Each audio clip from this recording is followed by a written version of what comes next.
We keep telling this government to stop playing with young people. There is this line by Nyakundi Poetry and Stories, that guy. There's a poem he's written, but there's this one line that has just stuck with me. Nowadays, every day is June 25th in Kenya. Am I supposed to expire as the Kenyan? It is not logic. We are being led by oligarchs and despots. This is our land. We will fight. These are live bullets that are being fired to innocent protesters. I have seen an M16 being fired today with my own eyes. Is our crime being Kenyans to demand for justice? We are going to fight to the end, and the irreducible minimum is it's either Roto listen to the people or leaves office. I mean, commonsensically, it is not really difficult for William Ruto just to tell the Deputy Inspector General of Police, Eliud, Lagat, to resign. It is not difficult. But of course, for that to happen, I think it needs sustained pressure. I believe young people can still take to the streets, press on the gas, pile the pressure, until Eliud Lagat is forced to resign, arrested, and prosecuted, and even jailed. That needs to happen. Yeah? But we of course understand that Eliud Lagat, Roto is having him as the Deputy Inspector General for strategic reasons. Yeah? Of course, he intends to have him one day as the Inspector General of Police. That is, if he manages to get to 2027, and in case we have elections in which he may want to use, excessive force against innocent civilians. That is the game plan, because the current Inspector General of Police, Douglas Kanja, he's not going to be in that position for quite a long time. I mean, he's past the retirement age, or he's just reached the retirement age. So that means he could just serve in that position for a very limited period of time. The other Deputy Inspector General of Police, Masengeli, I also think he's almost retiring. Yeah. So Eliud Lagat is in that position strategically. That's why you can see the likes of Roto, the likes of Kipchumba Murkomen may not really want him to resign for strategic reasons, especially as we go towards 2027. And when you look keenly, a similar scenario is bound to happen in the Kenya Defense Forces, that is the military. You go and check. After Kahariri, or when Kahariri retires, I think the command of the Kenya, Army, will be one who is poised to take over. Because this time round, it will not be possible for the commander of the Kenya Air Force to take over, because, Kahariri just replaced General Francis Ogola. Yeah? And when you look keenly, you're also not going to have another, maybe the commander of the Kenya Navy also taking over as the general or the head of the KDF, because General Kahariri comes from the from the Navy, So these are the kind of things, the kind of dynamics which you look at. So, and I think William Ruto started pushing for these guys to rise to the top ranks as soon as he became the deputy president. He clearly had that roadmap in his mind. Anyway, it is really, really fascinating that young Kenyans took to the streets to pile the pressure for Eliud Lagat to go home. He needs to go. And William Ruto should stop protecting him. But at the end of the day, it is William Ruto who has created an environment in which we've had an increase in extrajudicial killings.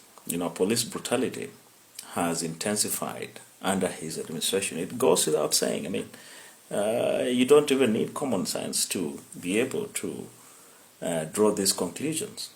It is as clear as day and night or black and white. I mean, it's absolutely clear. And so many people for far too long used to say that, William Ruto is a political strategist, he's a schemer, oh, blah, blah, blah, he's a political chess master. That's rubbish. I think this is one man who is one of the biggest cowards. He is one of the biggest cowards. And when you check clearly, the protests that took place in June last year to reject the finance bill definitely expose who he is. And even right now, he is completely naked, politically speaking. Today, which is the 12th of June 2025, there's a circular which has been issued from State House, by the head of the public service, who is also the chief of staff, I think, at the State House, whatever that is, or the office of the President, Felix Koskei, noting that President William Ruto has issued an executive order creating 7 new state departments. And who are the people who head these state departments? They are principal secretaries. So I suspect that 7 new principal secretaries are likely to be appointed. And of course, we know who are likely to take up these positions. Mostly these positions could be created to absorb, Raila Odinga's people in government. We all know that ODM is firmly in government, ODM joined the blood-based government, and they're enjoying the loot from Kenyans. And talking about ODM being in government and Raila Odinga, of course, we understand that William Ruto was supporting Raila Odinga for the African Union Commission chairperson's position for his, political strategic reasons. And this is interesting. I don't want to go to the details of Raila's failed bid for the African Union Commission chairperson position, but one of the recent reports, published on either the 11th of June or 10th of June by the Controller of Budget, it made very interesting revelations that the Kenyan government was seeking an additional 48.8 billion shillings to finance the campaigns of Raila Odinga for the African Union Commission chairperson's campaigns, or whatever that is, elections. 48.8 billion. I think these guys blew up around, I don't know, was it 200 and something million or 500 and something million Kenyan shillings? You can go to the internet and confirm within very few weeks. Some of us, we said on this platform and many other platforms that these guys spent billions and billions of money in those campaigns. You can see they wanted 48.8 billion Kenyan shillings. These are thieves. These are thieves. Anyway, let us see how these mandamoros go, but I also think it is bad behavior for people like Johnson Sakaja to send goons from Kibra who infiltrated the protests, the protests calling for the resignation and arrest of Eliud Lagat. I think these goons were mobilized by this rascal called someone Gaucho, this ODM fellow. He's a crook. He's an urchin, When you go for demonstrations, the government is always likely to send goons to infiltrate those demonstrations, destroy property, burn vehicles, and do all those kind of, nonsensical things, and then use it to blame protesters. And the goons who are usually sent, when you look at them, they are usually unkempt, they look ragged, they are dirty, they behave like street urchins, in other words. But the message is home, that we, the people, are now the opposition, and we will fight for ourselves to redeem this country's glory. His family out of the blue. Thousands of people have descended into CBD and they're chanting, Lagat must go. Now, people had called for Maandamano Thursdays, but some people were out there thinking no one would show up. But especially after what it's been discovered that, Lagat could actually be allegedly head of some hit squad. The way he was making CG, was it 90M was it a week or a month or whatever? And now that story from Jana, which seems very NIS, about how Lagat and his driver might have been at the scene where he was tortured and all this stuff. It's like there's internal wars amongst them, and there's a secret society war going on in Kenya. But guys are back on the streets. Ebu, check out this video.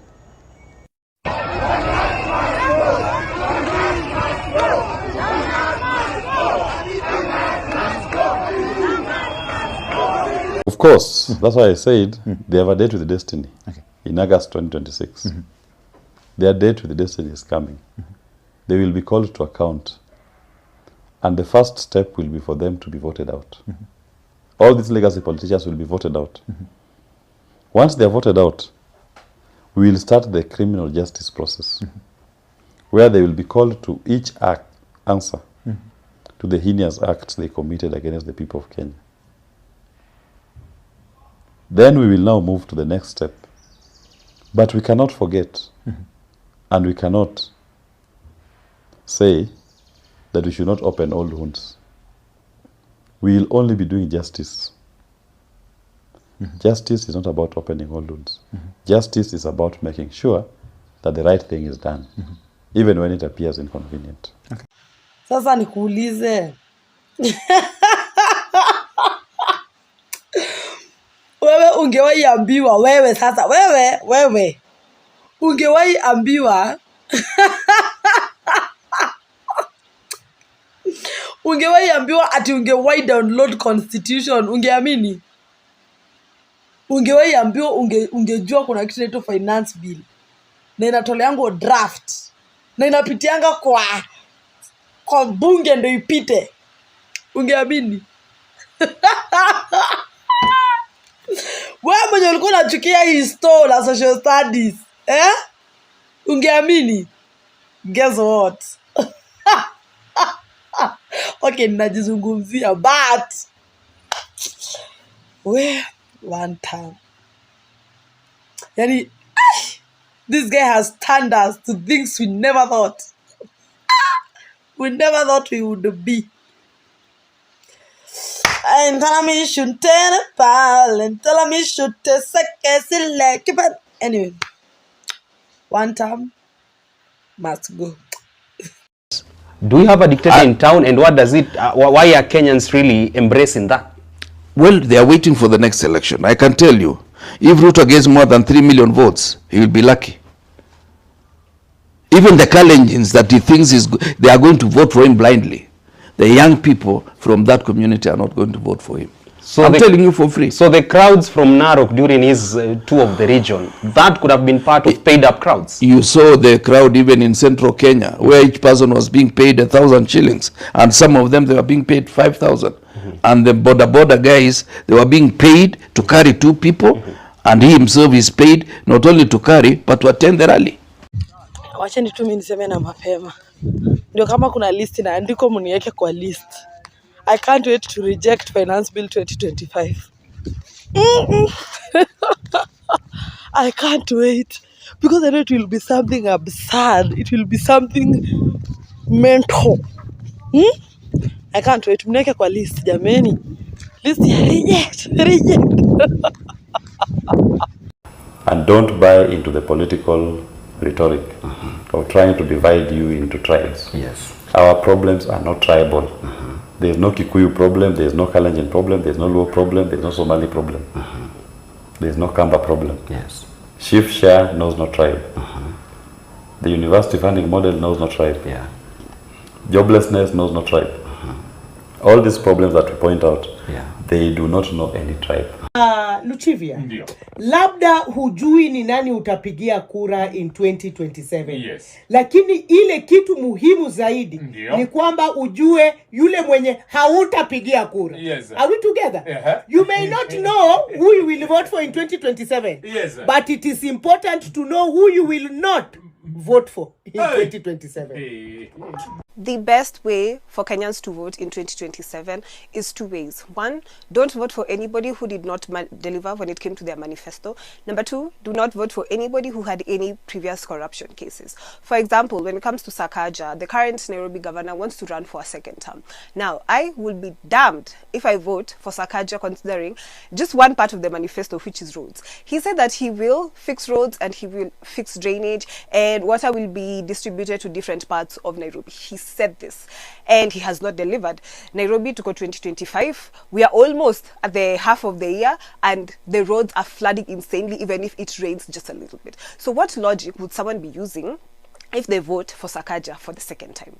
What logic would somebody be using if they vote for Pasaris, who is definitely probably going to run again for Nairobi women rep, and she has not been proactive in talking about like femicide cases and protecting women, which is her job in parliament. If we just focus on those two things, not voting for anybody who had any corruption case and not voting for anybody who has messed up their manifesto, I feel like Kenyans will be really, really far. Instead of focusing on voting for somebody because of their tribe, because they paid you 200 shillings, because you are voting for them just so that they can remove somebody else and you hope that they are going to do something better, please, I think it's time that we remove ourselves from the situation. And also to the Kenyan youth, we are the majority. When you look at people who are 35 and under, we are the majority when it comes to the population. By 2027, let's say all of us will be adult status and all of us can get a voter's ID and actually vote. I am really, really, really encouraging people to register to vote when that time comes. Let's not vote for people because of any other reason except those two.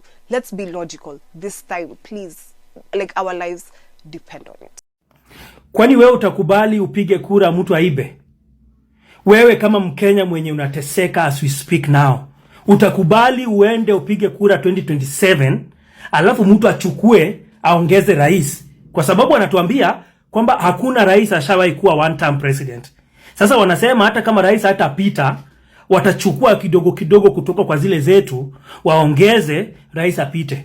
Kwani wewe kama Mkenya who are going through a very difficult times as we speak now, are you going to allow people to steal your elections? Kwani tutakuwa wajinga aina gani? Tutakuwa wajinga aina gani turuhusu watu waibe kura zetu yenye tumepiga na venye sisi tunateseka saa hii? Atuaibe waongeze yule mwingine apate aingie kama rais.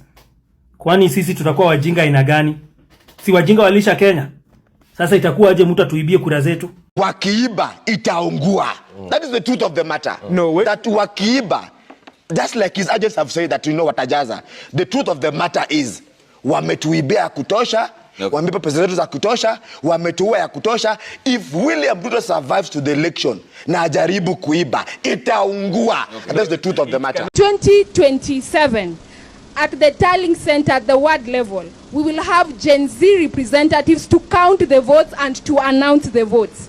Alafu tutaungana kama Gen Z, kama ni Nairobi County, kuna Gen Z wa kule Githurai, Gen Z wa Kangemi, atatuambia ni ngapi na tutajua ni votes ngapi za rais zimepigwa katika Nairobi County, na tutafanya hivyo katika Kakamega County, tutafanya hivyo katika Bungoma County. Hamna haja na magavana, MCA, mnataka zile za rais peke yake. Lazima rais ametuchosha bana, lazima akwende nyumbani. One time. Sasa nini? Ground. Atuongea. Sawa. Hivi venye nanawa hivi. Ndo nanawa Ruto. Nimenawa Ruto kabisa. Nimenawa Ruto. Ruto Kasongo nimekunawa. My people, unaingia kuiva alafu unaletewa one time kama chesa. Mulisema hamutaki kuchelewa in anything. Well, Kenyans, you never disappoint, and this is the reason as to why I just love my country, Kenya. Munakuanga macho na munakuanga sete in anything. Anyway, Aluta, the struggle continues. We have to drain the swamps.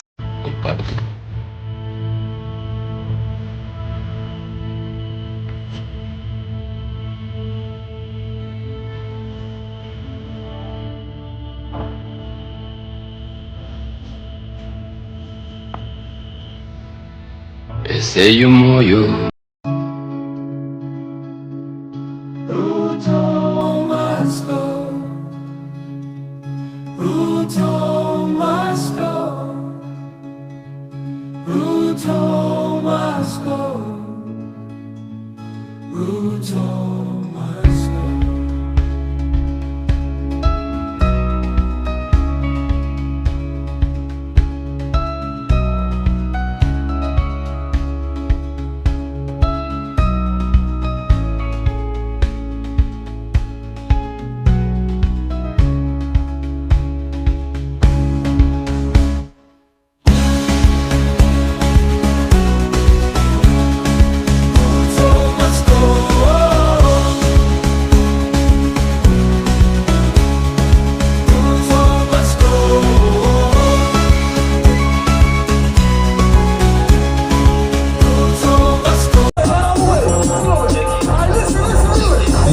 Enyewe Ruto must go. Enyewe Ruto must go. By the way, Ruto must go. Enyewe Ruto must go. Wash fire, Ruto must go. Enyewe Ruto must go. By the way, Ruto must go.